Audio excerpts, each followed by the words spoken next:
살펴보길 원합니다. 사실 부활절이나 절기 때가 되면 목사님들은 어떤 말씀을 전해야 될까 매년 이제 고민을 하게 됩니다. 특별히 이제 부활절과 관련된 말씀이라고 하면 보통 이제 사복음서에 나오는 이 예수님의 부활의 사건을 직접적으로 다루는 경우가 있고, 또 고린도 전서나 후서에 나오는 이 부활에 대한 신학적인 의미를 함께 나누기도 합니다.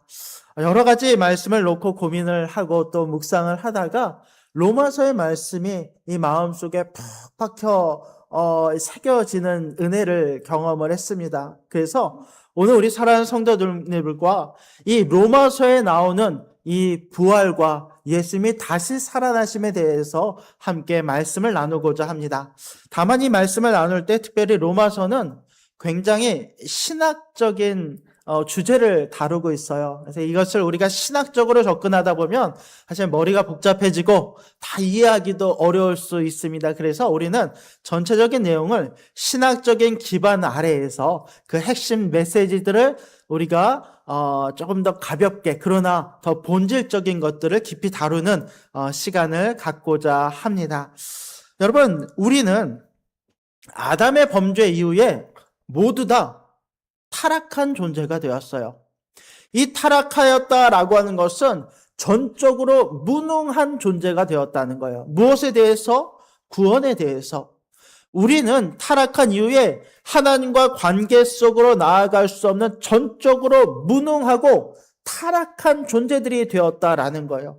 그런데 이런 우리들 가운데 구원을 받을 수 있는, 구원을 얻을 수 있는 유일한 길이 하나 딱 열렸어요. 그 길이 무엇입니까?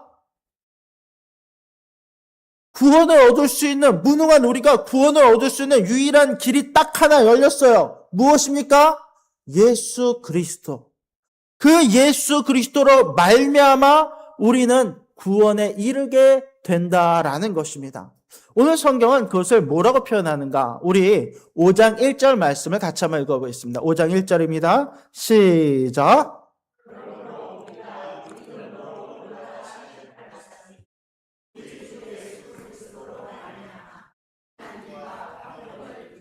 자, 우리가 믿음으로 의롭다 하심을 받았다라고 나와요. 그래서 여러분, 우리가 예수를 믿어요. 믿음으로 구원에 이릅니다. 근데 여러분, 이 믿음이라고 하는 것은 내가 내 의지로 믿는 것일까요? 아니면 하나님께서 선물로 그 믿음이라는 것을 주셔서 내가 그 하나님의 능력으로 믿음을 소유하게 되는 것일까요? 하나님께서 주신 것이 믿음이에요. 내가 내 능력으로 막 뭔가 부산하게 무엇인가 한다고 해서 내 믿음이 커지고 그 믿음이 온전한 게 아니라라는 거예요. 전적으로 무능한 우리는 하나님의 절대 주권과 하나님의 전적인 은혜의 선물로 말미암아 믿음을 갖게 되고 그 믿음으로 말미암아 구원을 얻게 된다는 거예요. 근데 그 표현을 뭐라고 이야기하냐면 1절 하반절을 보았더니 우리 주 그리스도로 말미암아 하나님과 무엇을 누리자? 화평을 누리자. 여기서 화평이라고 하는 단어는요, 이 어떤 전쟁이 없는 고요한 상태를 이야기하는 게 아니에요. 그러니까 화평이라는 것이 감정적으로 어떤 친밀함을 누리거나 어떤 감정적으로 내가 평안을 얻는 것을 화평이다라고 이야기하지 않아요. 여기서 화평이라는 것은 뭐냐면 하나님과 내가 새로운 인격적이고 감정적인 관계를 맺는다라는 의미예요. 하나님과 관계 속으로 나아가는 그 화평이 예수님을 믿음으로 우리 가운데 주어졌다라고 성경은 이야기하고 있어요. 자, 조금 더 쉽게 이야기하자면 우리가 오래도록 짝사랑하던 사람이 있어요. 근데 그 짝사랑하던 사람에게 나는 말도 못하고 오래도록 가슴 아리를 하면서 지냈어요. 근데 어느 날 그 사람이 먼저 나를 찾아와서 나를 사랑한다라고 이야기를 해줬어요. 내 마음이 어떻게 됩니까? 진짜 막 팔쩍팔쩍 뛸 만큼 너무너무 기쁠 거예요. 이게 짝사랑이 아니었구나. 이게 서로 양방의 이 주고받는 이 사랑의 감정이 있었구나라는 것을 느꼈을 때 얼마나 기쁨이 넘치겠어요.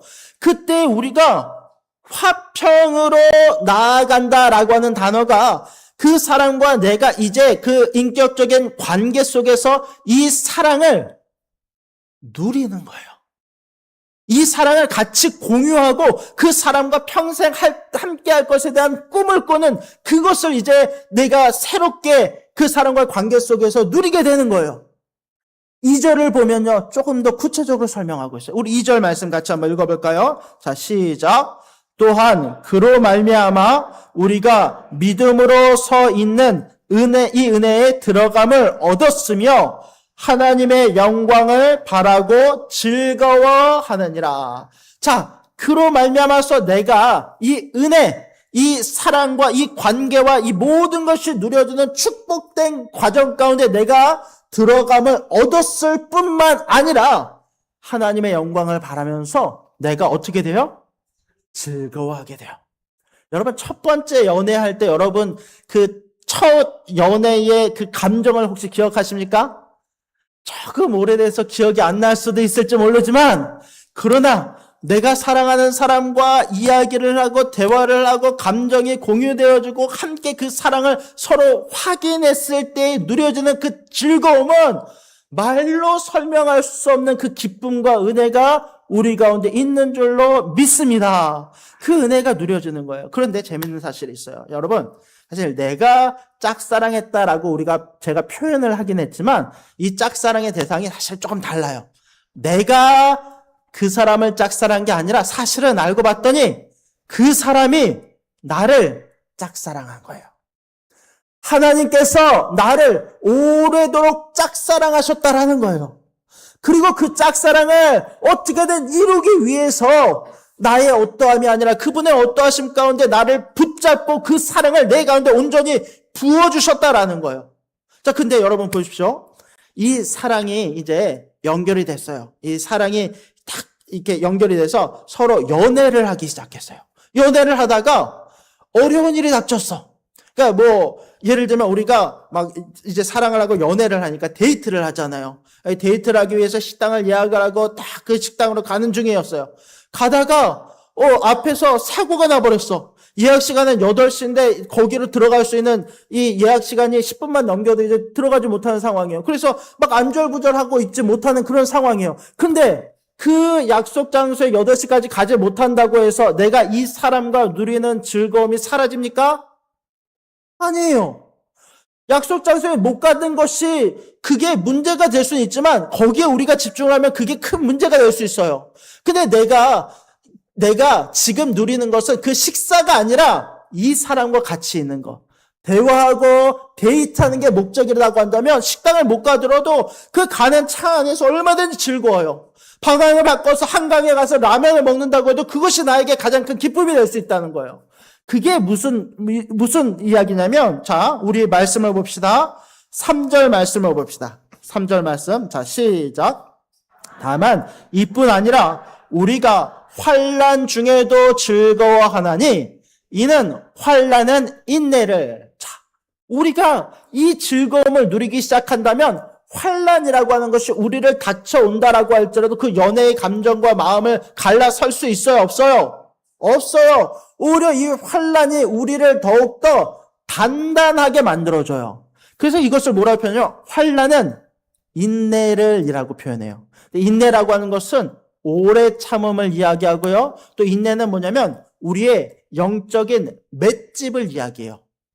어떤 환난과 어려움이 당할 때 어떤 사람은 거기서 좌절하고 무너지고 하나님 왜 나에게 이런 시련을 주시면 이렇게 하는 경우도 있지만, 그러나 환난이 있을 때도 이 사람과 나의 사랑은 견고하기 때문에 인내함으로 오래 참음으로 영적인 맷집을 가지고 그것을 당당하게 담대하게 담당할 수 있는 은혜가 주어진다라는 거예요.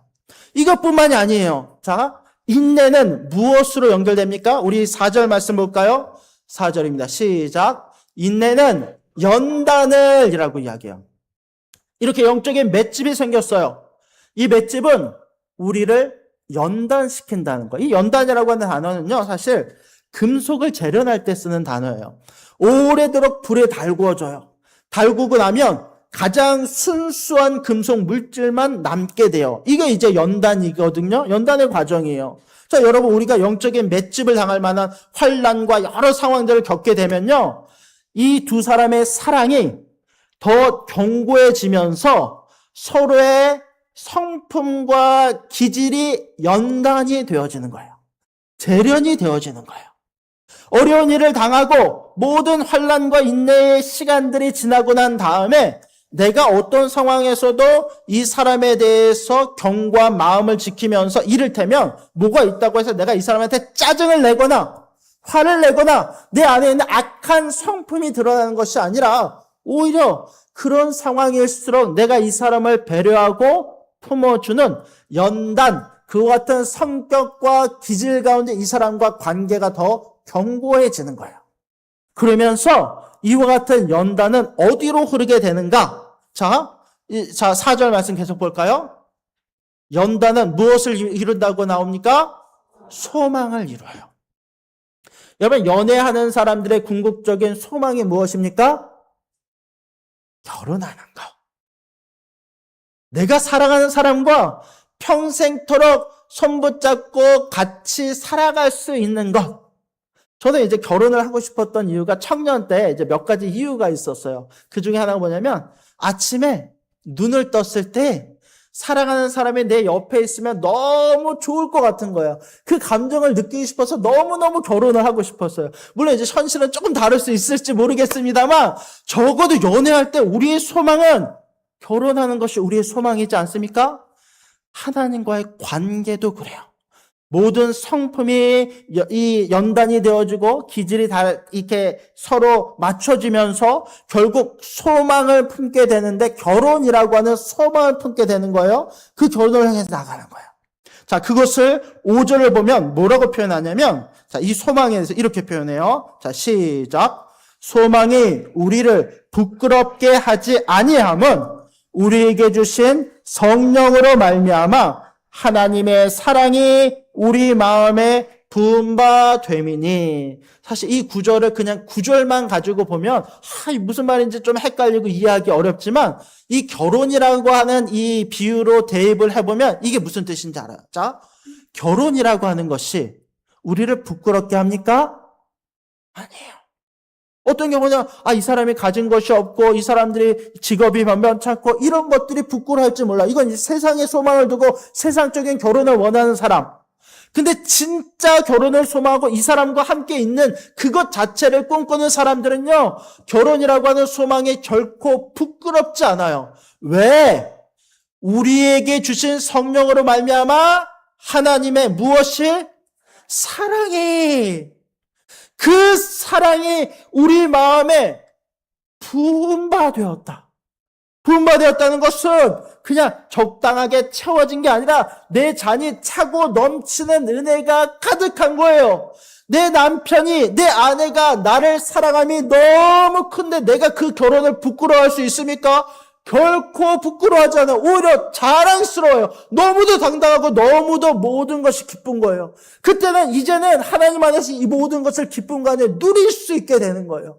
그분과의 즐거움 가운데 이 결혼 생활을 하게 되는 거예요. 이것이 여러분 우리 가운데 주어진 은혜인 줄로 믿으시기 바랍니다.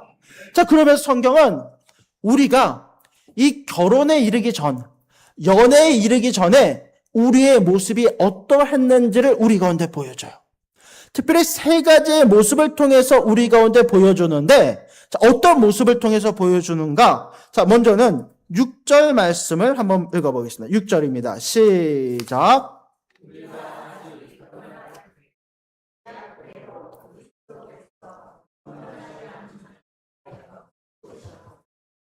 우리가 연애하기 전에 우리의 모습, 어떤 모습이었냐요? 자, 짝사랑을 아까 이제 시작을 했습니다. 자, 누가 누구를 짝사랑한 거예요? 하나님이 우리를 짝사랑하셨어요. 나는 연약한 자였어요. 연약하다는 것은 곧 무능하다라는 의미거든요. 단어적인, 언어적인 의미가 그 의미입니다.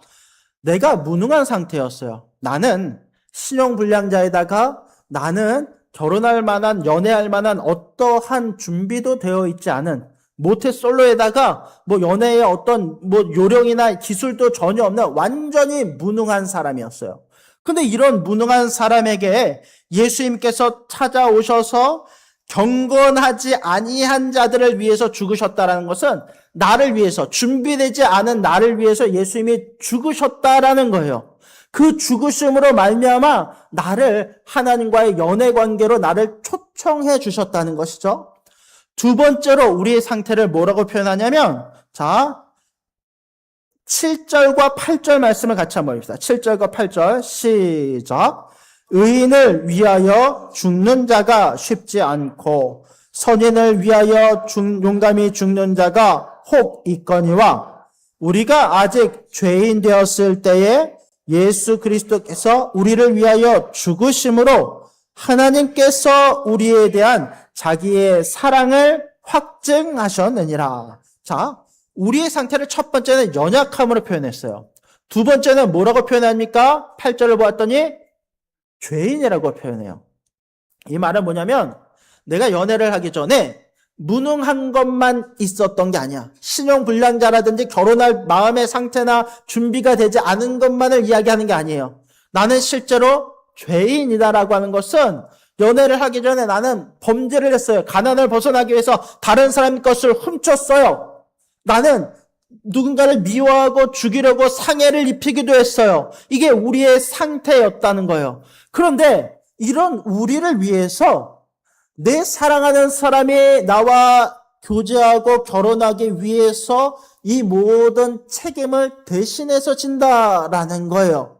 그분이 오셔서 나를 위해서 죽으심으로 말미암아서 나를 다시 살리시겠다라는 거예요. 그 표현을 뭐라고 이야기하냐면, 자, 7절을 보아도 이렇게 이야기해요. 의인을 위하여 죽는 자가 쉽지 않다. 그러니까 선한 사람이 있을 때 그 선한 사람을 위해서 누군가가 대신해서 죽는 게 쉽겠습니까? 쉽지 않겠습니까? 의인이라고 할지라도 쉽지 않아요. 그건 정말 쉽지 않은 일이에요.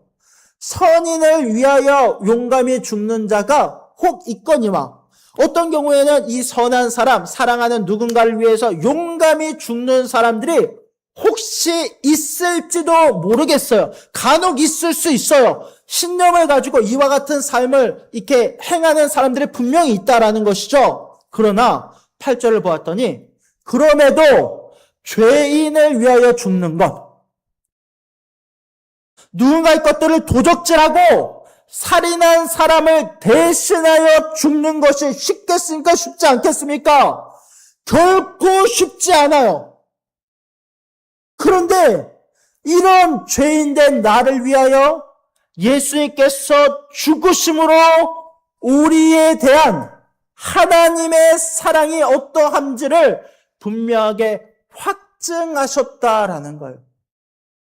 나를 위해서 죽으심으로, 나를 대신하여 죽으심으로 그 사랑이 진실된 것임을 증명하셨다라는 거예요.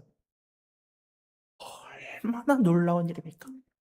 얼마나 감격스러운 일입니까? 마지막 세 번째로는 이렇게 이야기해요. 나의 이 부족함에 대해서 10절 말씀을 같이 한번 봅시다. 10절입니다. 시작.